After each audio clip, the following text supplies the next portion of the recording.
رب العالمين الله الله صل على طه الأمين الله الله في كل وقت وحين الله الله. السلام عليكم ورحمة الله تعالى وبركاته. الحمد لله نحمده ونستعينه ونستغفره ونؤمن به ونتوكل عليه ونعوذ بالله من شرور أنفسنا ومن سيئات أعمالنا من يهد الله فلا مضل له ومن يضلل فلا هادي له ونشهد أن لا إله إلا الله وحده لا شريك له ونشهد أن سيدنا مولانا محمدا عبده ورسوله. اللهم صل على سيدنا مولانا محمد طب القلوب ودوائها وعافية الأبدان وشفائها ونور الأبصار وضيائها وعلى آله وأصحابه وسلم. رب اشرح لي صدري ويسر لي أمري واحلل عقدة من لساني يفقهوا قولي. ربي زدني علما. أما بعد فقد قال الله تعالى في القرآن الكريم وفي القرآن المجيد: أعوذ بالله من الشيطان الرجيم بسم الله الرحمن الرحيم. لقد جاءكم رسول من أنفسكم عزيز عليكم حريص عليكم بالمؤمنين رؤوف رحيم إلى آخره. صدق الله العلي العظيم. அளவல்ல அருளும் நிகழ்லா அன்பும் படைத்த வல்லோனாகிய அல்லாஹ்விற்கே எல்லா புகழும் உரித்தது. இன்னும் அவனின் பேர் நமது நாயகம் காத்தம் நபி, முத்தர் நபி, சம்மல் நபி, சீரிய நபி, அஹ்மத் முஸ்தபா முஹம்மது தல்லா சர்தாரே ஆயிரம் ரசூலே கரீம் ஸல்லல்லாஹு அலைஹி வஸல்லம் அன்னார்கள் மீதும் அன்னாருடைய குடும்பத்தார்கள் மீதும் உங்கள் மீதும் என் மீதும் அல்லாஹ்வுடைய சாந்தி என்னும் சமாதானமழை என்றென்றும் நிகழ்ந்து கொண்டே இருக்கட்டுமாக. அருமைக்குரிய சகோதரர்களே, பெரியவர்களே, நாயகம் ஒரு காவியம் எனக்கூடிய தலைப்பில் தொடர்ச்சியாக 3வது வாரமாக நாம் இப்பொழுது பார்த்து வந்து கொண்டிருக்கின்றோம். ரசூலுல்லாஹி ஸல்லல்லாஹு அலைஹி வஸல்லம் அன்னாருடைய பிறப்பே ஒரு அற்புதம் என்பதை கடந்த வாரம் நாம் பார்த்தோம். அதில் ரசூலுல்லாஹி ஸல்லல்லாஹு அலைஹி வஸல்லம் அவர்கள் பிறப்பதற்கு முன்பதாக ஏற்பட்ட நிகழ்வுகளில் அனுசர்வானுடைய அந்த சிம்மாசனம் அணிந்தது யூதர்கள் வணங்கிக் கொண்டிருந்ததுடைய நெருப்பு அணைந்தது. அதே போன்று யானைப்படை என்று சொல்லக்கூடிய அதை அல்லாஹ் தஆலா அழித்து காட்டினான். அபாபில் என்று சொல்லக்கூடிய ஒரு செத்துக்குருவியின் மூலியமாக அல்லாஹ் தஆலா பெருங்கொண்ட யானைப்படையை அழித்தான். இதெல்லாம் ரசூலுல்லாஹி ஸல்லல்லாஹு அலைஹி வஸல்லம் அவர்கள் பிறப்பதற்கு முன்பதாக நிகழ்ந்த அற்புதங்களை நாம் பார்த்து வந்தோம். ரசூலுல்லாஹி ஸல்லல்லாஹு அலைஹி வஸல்லம் அவர்கள் பிறக்கக்கூடிய சமயங்களில் ஏற்பட்டதுடைய நிகழ்வுகள் அதையும் நாம் பார்த்து வந்தோம். அதில் ஒரு விஷயத்தை நாம் பார்க்க வேண்டும். இப்லீஸ் இருக்கானே, இவன் முதல்ல வந்து எங்க இருந்தா, இவன் மலக்குகளுக்கு ஆசானாக இருந்தான். மலக்குகளுக்கு ஆசானாக, ஆசிரியராக, உஸ்தாதாக இருந்து நடத்தி கொண்டிருந்தவன். இவனுடைய சூழ்நிலைகள் அவர்களுக்கு மறுத்தது இதையெல்லாம் பல முறைகள் நாம் கேள்விப்பட்டிருப்போம். ஆனால் இந்த இப்லீஸ் ஓரமிட்டு ஒப்பால் விட்டு தன்னுடைய தலைகளில் மண்ணை வாரி வைத்துக் கொண்டு ஒப்பால் வைத்து அறிவருடைய சூழ்நிலைகள் 4 சூழ்நிலைகள் இப்லீஸ் சொல்றார். 4 நிலைமைகளில் 4 முறைகளில் இப்லீஸ் இது போன்று ஒப்பாரி வைத்திருக்கின்றார். ஒன்று,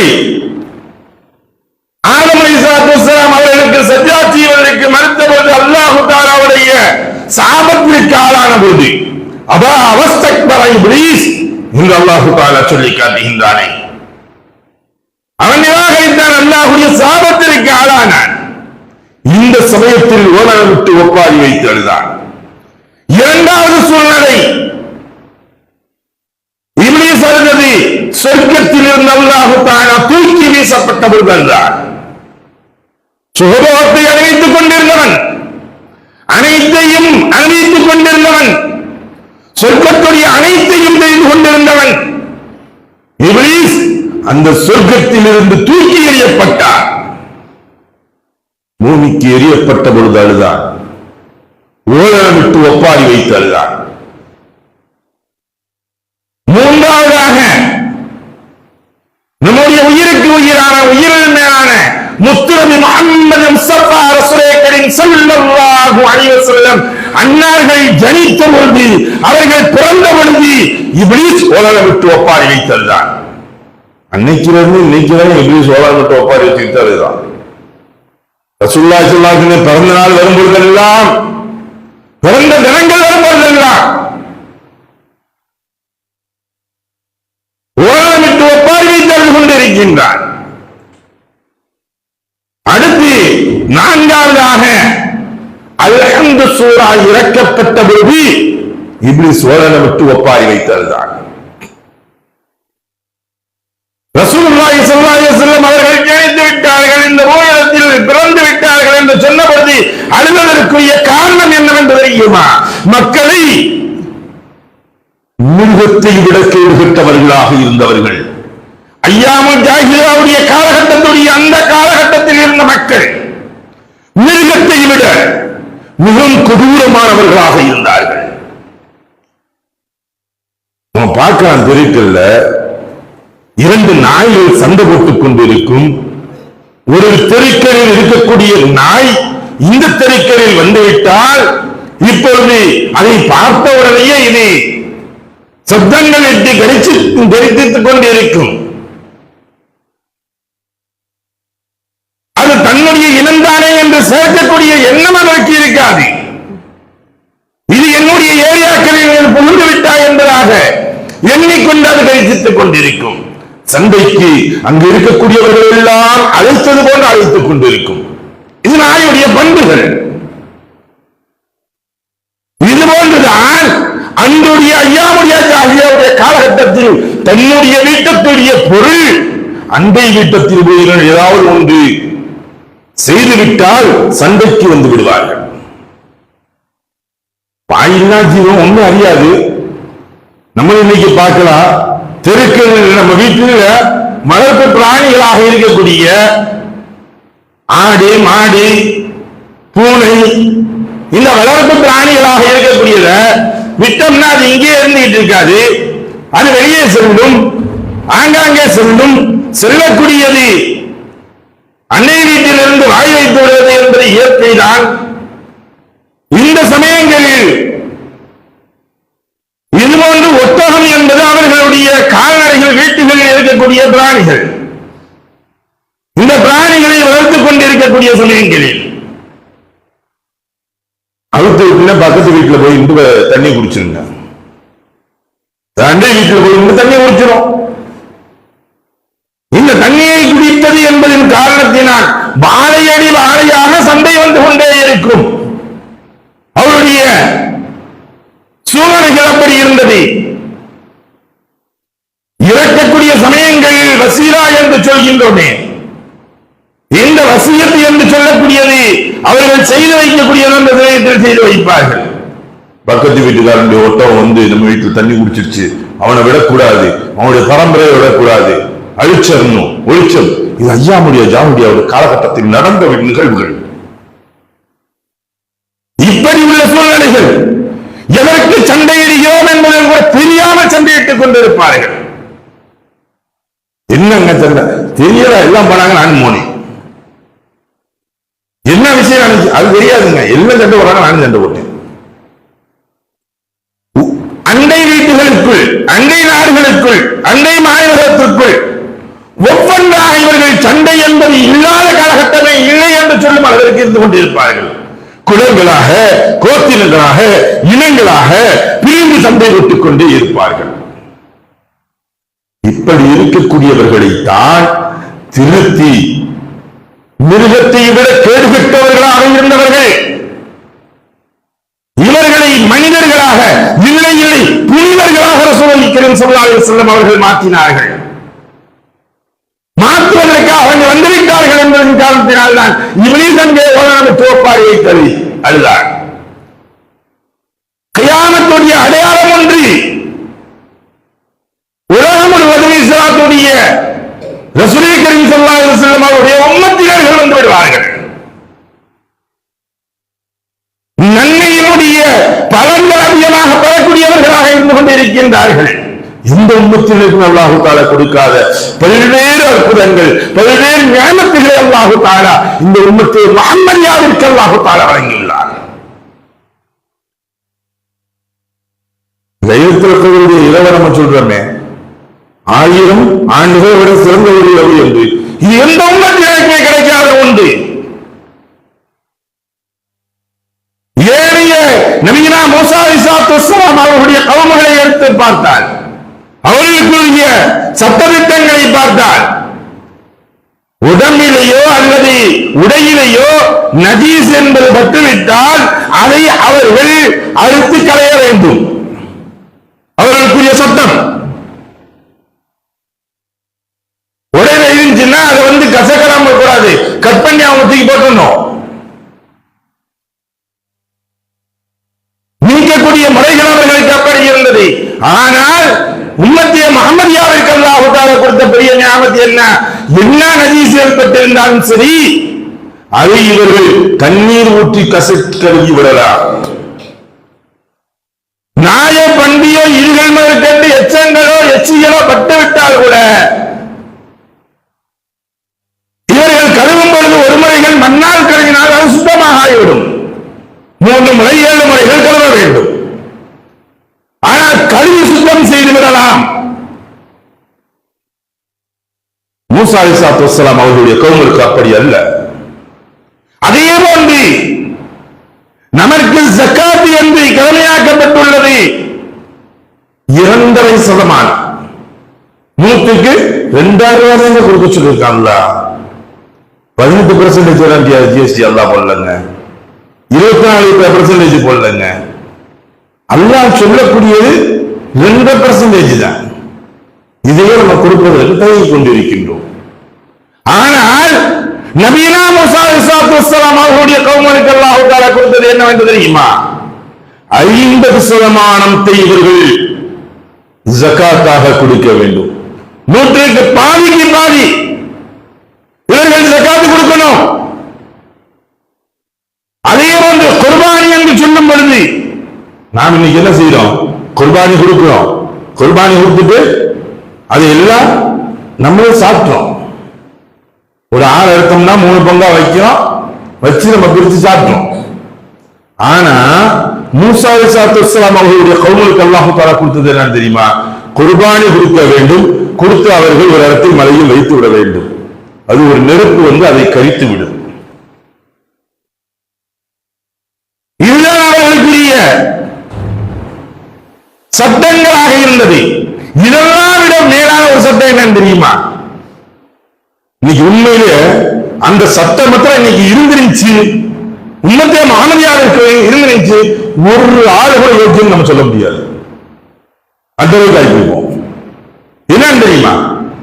ஒரு மனிதன் ஒரு தவறை செய்து விட்டான், அவன் தொழவில்லை, நோன்பு வைக்கவில்லை, ஜக்காத் கொடுக்கவில்லை, அவனுக்கு ஹஜ் செய்யக்கூடிய தகுதியிலிருந்து ஹஜ் செய்யவில்லை, அல்லது பிறரை பற்றி கோல் பேசினான், புறம் பேசினான், பிறரை பற்றியுடைய அவர்கள் பிறப்பிக் கொண்டிருந்தான், இப்படி ஏதாவது ஒரு தவறுகளை செய்து கொண்டிருக்கின்றான், அல்லது வட்டிக்கு வாங்கினான், திருடினான், இது போன்ற குற்றங்களை செய்தால் அவர்களுடைய இரவு அவர்களுடைய இல்லங்களுடைய மாநிலங்களில் அந்த பட்டியலிடப்பட்டிருக்கும், தொங்கவிடப்பட்டிருக்கும். இதற்கு இதுதான் தண்டனை என்பதாக அல்லாஹ் தஆலா சொல்லியிருப்பார். சட்டத்தை உங்களுக்கு திருடியா உனக்கு இந்த தண்டனை, கொலை செய்தியா இந்த தண்டனை, தொழிலையா இந்த கடமை நிறைவேற்றியா உனக்கு இந்த தண்டனை, ஒரேடியாக நிறைவேற்ற வேண்டும்.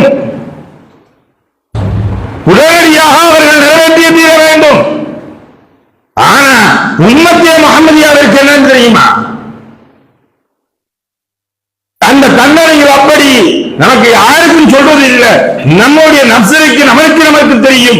நாளை நாம் மூத்தா போறதுக்கு முன்னாடி, அந்த சக்கராத்துடைய நேரத்திற்கு முன்னால் இவர் மன்னிப்பு கேட்கின்றார், தௌபா செய்கின்றார், உடனடியாக ஏற்றுக்கொள்ளப்படும். மூசா அலைஹிஸ்ஸலாம் அவங்களுக்கு அப்படி கிடையாது. அவர்கள் அந்த சமயத்தில் உடனடியாக அவர்கள் தௌபா செய்ய வேண்டும். அவர்களுடைய அந்த அதற்கு அல்லாஹ் தஆலா என்ன பரிகாரம் சொல்லி இருக்கின்றாரோ அதை செய்து தீர வேண்டும். நமக்கு அப்படி கிடையாது. நீங்க போய் நின்று அழுது தொழுது நீங்க மன்றாடி நீங்க துஆ செய்யுங்க, அழுவணும், நான் இந்த பாவத்தை சொல்லிட்டேன் செஞ்சிட்டேன்னு சொல்லுவீங்க. அதெல்லாம் சொல்லல.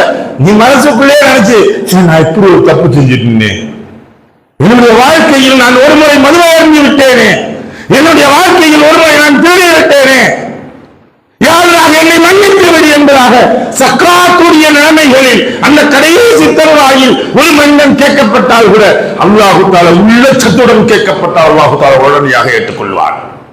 இது உம்மத்தி முஹம்மதியாவிற்கு கிடைக்க பெரிய கிஃப்ட். இதெல்லாம் விட ஒண்ணு என்ன தெரியுமா? மூசா அலைஹிஸ்ஸலாம் அவருடைய கௌமுக்கு அல்லாஹ் தஆலா ஒரு தப்பை நினைத்தால், ஒரு தப்பை செய்ய வேண்டும் என்பதாக இவன் நினைத்தான் என்றால் அவனுக்கு ஒரு பாவம் எழுதப்படும். செய்துவிட்டால் அதற்குரிய அளவுக்குரிய பாவங்கள் எழுதப்படும். அதே சமயத்தில் நன்மையை செய்யணும் அப்படின்னு நினைச்சான்னா நன்மை கிடையாது, செஞ்சாத்தான் நன்மை அவனுக்கு எழுதப்படும். யாருக்குங்க? மூசா அலைஹிஸ்ஸலாம் அவருடைய கௌமுக்கு. ஆனா அல்லாஹ் நமக்கு கொடுத்தது எப்படி தெரியுமா? ஒரு பெரிய கிஃப்ட். நீங்கள் ஒரு பாவத்தை எண்ணி இருக்கின்றீர்கள், செய்ய வேண்டும் என்பதாக எண்ணி இருந்தால் அது பாவமாக கருதப்படாது, அது பாவமாக எழுதப்படாது. அந்த பாவத்தை நீங்கள் செய்தால்தான் ஒரு பாவம் செய்ததாக எழுதப்படும். பெருங்குற்றமா சிறுங்குற்றமா என்று பார்த்து எழுதப்படும். ஆனால் அதே சமயத்தில் ஒரு நன்மையை செய்ய வேண்டும் என்பதாக நீங்கள் எண்ணினால் அதற்கு ஒரு நன்மை எழுதப்படும். அவர் செய்யல என்றாரே, என்கிட்ட பெரிய மலை போல குவியல் இருந்துச்சு அப்படின்னா இன்னைக்கு லட்சக்கணக்கில் நான் செஞ்சு இன்னைக்கு இருக்கக்கூடியது எல்லாத்தையும் ஆக்கிடுவீங்க, எல்லாத்தையும் நானே சரி பண்ணிடுவீங்க, ஊரவே சொர்க்க பூங்காவா மாத்திடுவீங்க. ஒரு மனிதன் நினைக்கின்றார், எந்த மத்திய பொருளாதாரம் இருந்துச்சு, இருக்கக்கூடிய சேர்ந்தவங்க சிங்கப்பூரா மாத்திருவீங்க இவர் நினைக்கிறாரு. உண்மையில் சும்மா விளையாட்டு இல்ல, உண்மையில் நினைச்சு சொல்றாரு. அப்படின்னா இவர் செய்யல. நினைத்த போது அல்லாஹ் தஆலா என்ன செஞ்சுனா அதற்குரிய செய்தால் என்ன நன்மைகள் கிடைக்குமோ அந்த நன்மைகளை அல்லாஹ் தஆலா எழுதி விடுகின்றான். அவர் செய்தால் அல்லாஹ் அதே போல கொடுக்கப்பட்டா கொடுத்து இவர் செஞ்சிட்டாரு அப்படின்னா 1க்கு 10 இல்லை 700 அல்லாஹ் தஆலா எழுதி வைக்கின்றார். யாருக்கு இது? இந்த உம்மத்தே முஹம்மதியாவிற்கு மட்டும் கிடைத்த ஒரு நன்மை. இதெல்லாம் தெரிஞ்சதுங்க அவன் ஒப்பாரி விட்டு ஓட விட்டாள்தான். இப்படி சந்ததற்கு காரணம் என்ன? ஒன்னல்ல இரண்டல்ல, எல்லாம் அறிந்தவன் தான். இந்த அளவிற்கு ஆகும் என்பதாக தெரிந்திருந்து ஓட விட்டு ஒப்பாரி வைத்தல்தான். வளர்ச்சியில் இவர்கள் போய்விடுவார்கள். ரசூலுல்லாஹி ஸல்லல்லாஹு அலைஹி வஸல்லம் அவர்களுடைய பிறப்பிற்கு இப்போது நடந்தது. இவர்கள் வளர்ச்சியுடைய பாதையில் போய்விடுவார்கள், அறிவில் முன்னேற்றம் பெற்று விடுவார்கள், பொருளாதாரத்தில் இவர்கள் முன்னேற்றம் பெற்று விடுவார்கள். விளங்கினா ஆனா இன்னைக்கு நம்ம வழங்குறது இல்லைங்க. இப்படி இருக்கிறாங்க, நம்ம வழங்கல. ஏன்? நாம் குர்ஆனை பார்ப்பதில்லை, ஹதீஸை கேட்பதில்லை, ரசூலுல்லாஹி ஸல்லல்லாஹு அலைஹி வஸல்லம் வாழ்க்கையை பற்றி சிந்திப்பதில்லை. நமக்கு பாக்கி உள்ளது எல்லாத்தையும் பார்க்கிறதுக்கு நேரம் இருக்கு, பாக்கி உள்ளது சிந்திக்கிறதுக்கு நேரம் இருக்கு. இதை பற்றி சிந்திப்பதற்கு, மார்க்கெட்டை பற்றி சிந்திப்பதற்கு நேரம் இல்லை. இறந்துட்டாரு மனிதர் பெரியார் தாஸ் என்ற ஒரு மனிதர். எப்போதுமே அவரை பற்றி நினைவு கூர்ந்து கொண்டு இருக்கக்கூடிய ஒரு மனிதராக ஆகிவிட்டார். ஒவ்வொரு முறைகளும் எல்லா வேத நூல்களையும் அவர் ஒவ்வொன்றாக முழுமையாக PhD முடிச்சாரு. பைபிளை பார்த்தாரு, சமஸ்கிருதத்தை பார்த்தாரு, நாத்திகத்தை பார்த்தார், புத்தத்தை போய் பார்த்தார், அனைத்தையும் சென்று வந்தார். முழுமையாக அதில் இறங்கியிருந்து ஆராய்ச்சி செய்தார். இறுதியாக அவர் சொல்றாரு, இந்த மனிதர் சொல்லும் பொழுது சொன்னார், பெரியார் தாசன் என்று சொல்லக்கூடிய அப்துல்லா தாசனாக இறந்தார். என்னை கவர்ந்த இஸ்லாம் என்பதாக நான் குர்ஆனை ஆராய்ச்சி செய்ய இறங்கினேன். முதன்மையாக ஒரு வசனத்தை பார்க்கும் பொழுது மீண்டும் மீண்டும் அடுத்து என்ன அடுத்து என்ன அடுத்து என்ன என்பதை என்னை தூண்டிக் கொண்டே என்பதை நான் சிந்தித்துக் கொண்டே ஓடிக்கொண்டே இருந்தேன். என்னை முழுமையாக இஸ்லாத்தின் பக்கம் நிறுத்தி விட்டது. யார் என்ன பிடிச்சிருக்கிறாங்க? என்னை யாரும் மறுக்கதான் இருக்கிற. அதை நான் சிந்தித்தேன், படித்தேன், ஆராய்ந்தேன். என்னை அதை முழுமையாக இழுத்தது. இன்னைக்கு நாம் நம்முடைய கையில இருக்கு. பிறப்பிலிருந்தே முஸ்லிம்கள் என்று சொல்கின்றோம். என்னுடைய பரம்பரை இஸ்லாமிய பரம்பரை என்று சொல்லிக் கொண்டிருக்கின்றோம். எத்தனை நபர்கள் குர்ஆனுடைய அல்ஹம்து ஸலாவிற்கு அர்த்தத்தை முழுமையாக ஆராய்ச்சி செய்திருக்கின்றோம். ஒவ்வொருவரும் கேட்கிறோம். ஒரு நாளைக்கு குறைஞ்சது நான் கேட்கக்கூடியது, செவியில் கேட்கக்கூடியது என்று பார்த்தால் ஃபஜ்ர்ல 2 ட்ரிப் கேட்கிறோம், லுஹர் அஸ்ர்ல மக்ரிப்ல ஒரு 2 ட்ரிப் கேட்கிறோம், இஷால 2 ட்ரிப் கேட்கிறோம். குறைஞ்சபட்சம் நம்முடைய செவிகளில் வந்து விடக்கூடியது 6 முறைகள் என்றால் அல்ஹம்துலில்லாஹ் நம்முடைய செவிகளில் வந்து கொண்டிருக்கின்றது. அதை பற்றி நாம் சிந்தித்திருக்கின்றோமா? சிந்திச்சாங்க.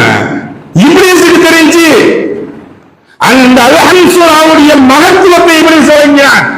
ஓடமிட்டால் தான் நமக்கு அதை தெரிவதற்கு மறந்து விட்டோம். அதை பார்ப்பதற்கு சிந்திப்பதற்கு மறந்து விட்டோம். ஒவ்வொன்றையும் ஆராய்ச்சி செய்து பாருங்கள். கிடைக்கக்கூடிய எல்லாத்துக்கும் நேரம் ஒதுக்குறோம். செல்போன் பார்க்கிறதுக்கு நம்ம நேரம் ஒதுக்குறோம். வீண் வெட்டித்தனமான விளையாட்டுகளுக்கு நேரம் ஒதுக்குகின்றோம். எல்லாத்துக்கும் நேரம் ஒதுக்கக்கூடிய நாம் அல்லாஹ்வுடைய கலாம் ஷரீஃப் என்ன சொல்கின்றது என்பதை பார்ப்பதற்கு ஒரு நாளைக்கு ஒரு 10 நிமிஷம் ஒதுக்குங்க போதும். ஒரே ஒரு வசனத்தை நீங்கள் பாருங்கள். 6666 வசனங்களில் ஒரு நாளைக்கு ஒரு வசனத்தை மட்டும் நீங்கள் சிந்தித்து பாருங்கள். உங்களை அது கவரும். அதை இழுக்கக்கூடிய தன்மைகள் உங்களுக்கு விளங்கும். அதனுடைய தாற்பயங்கள் உங்களுக்கு புரியும். ஏதோ நம்ம புக்க படிக்கிறார்கள், படிச்சுட்டு போறது இல்லை. அதனுடைய என்ன கருத்துகள் சொல்லப்படுகின்றது, என்னென்ன விஷயங்கள் எல்லாம் அதில் கூறப்பட்டிருக்கின்றது. இந்த வார்த்தை நம்மளையும் வளைத்து இழுக்கும். அப்படி உள்ளது குர்ஆன் ஷரீஃப். எந்த காலத்திற்கும் ஒத்து வரும்.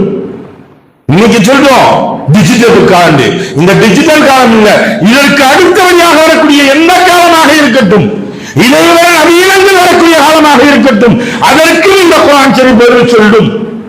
கியாமத்து வரை வரக்கூடிய நபர்களுக்கு பதில் சொல்வதற்கு தயாராக இருக்கின்றது. இது முன்னால் ஓடிய கதை என்று சொல்லி மூடி வைப்பதற்கு இல்லை. இந்த குர்ஆன் ஷரீஃப் பதில் சொல்வதற்கு தயாராக இருக்கக்கூடியது. சாதாரணமா இன்னைக்கு உண்மையில் சொல்ல போனா ஒவ்வொரு விஷயங்களையும் பார்க்கும் பொழுது நம்முடைய இஸ்லாமியர்கள் தவறிவிட்டார்களே, தவறை செய்து கொண்டிருக்கின்றோமே என்பது வேதனையாக இருக்கின்றது.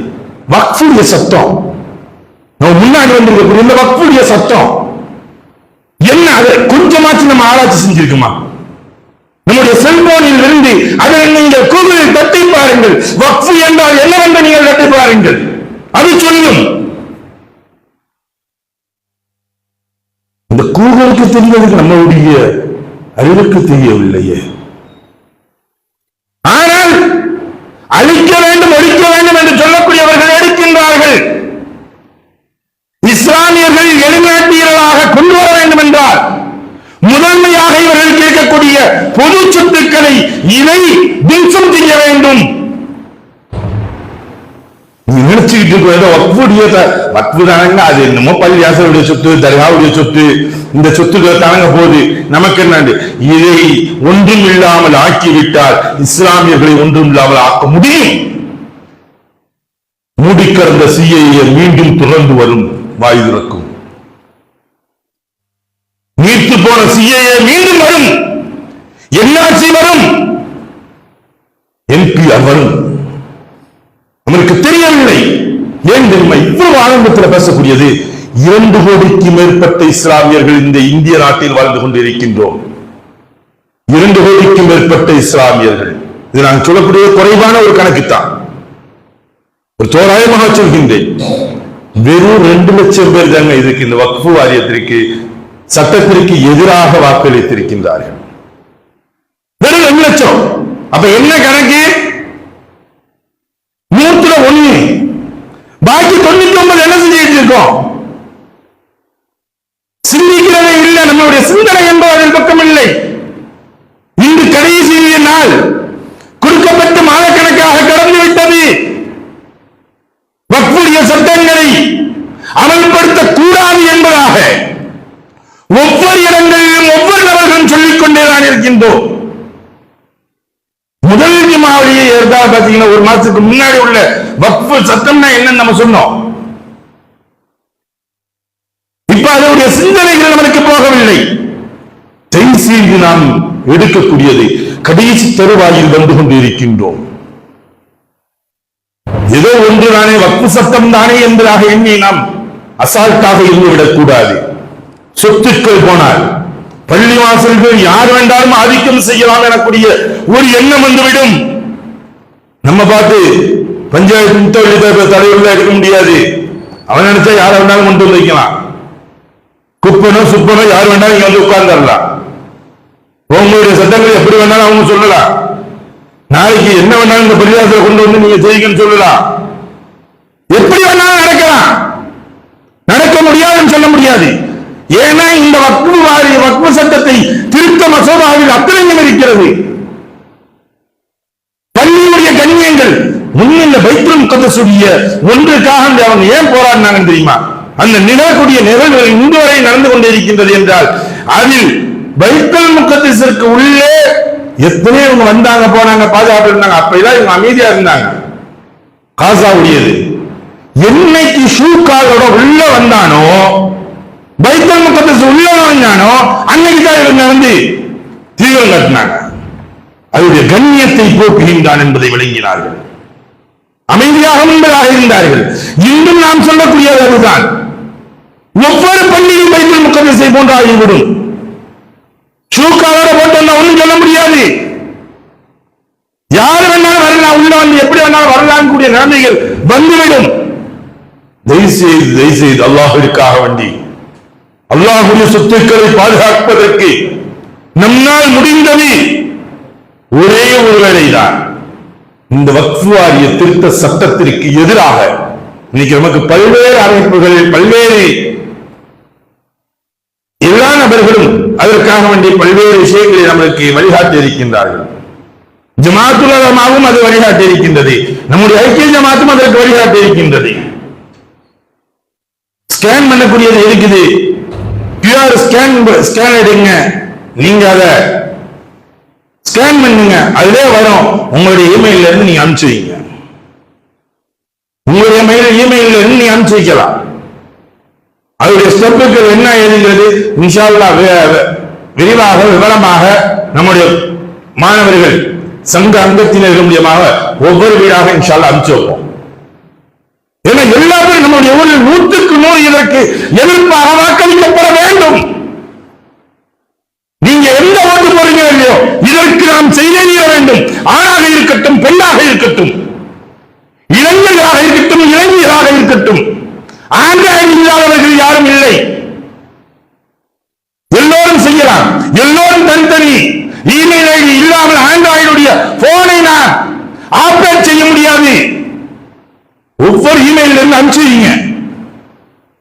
இன்றுக்குள் இதை 2000 கோடி மக்களும் எதிர்ப்புகள் தெரிவிக்கப்பட வேண்டும் என்பதுதான் நம்முடைய நிகழ்ச்சியான ஆசையாக இருக்குது. அத்தனை நபர்களும் தெரிவித்தால் கண்டிப்பாக அல்லாஹ் அங்கு ஒரு மாற்றத்தை ஏற்படுத்துவார். அப்படியா அந்த மாற்றத்தை ஏற்படுத்தி தந்தால் உரிவானாக.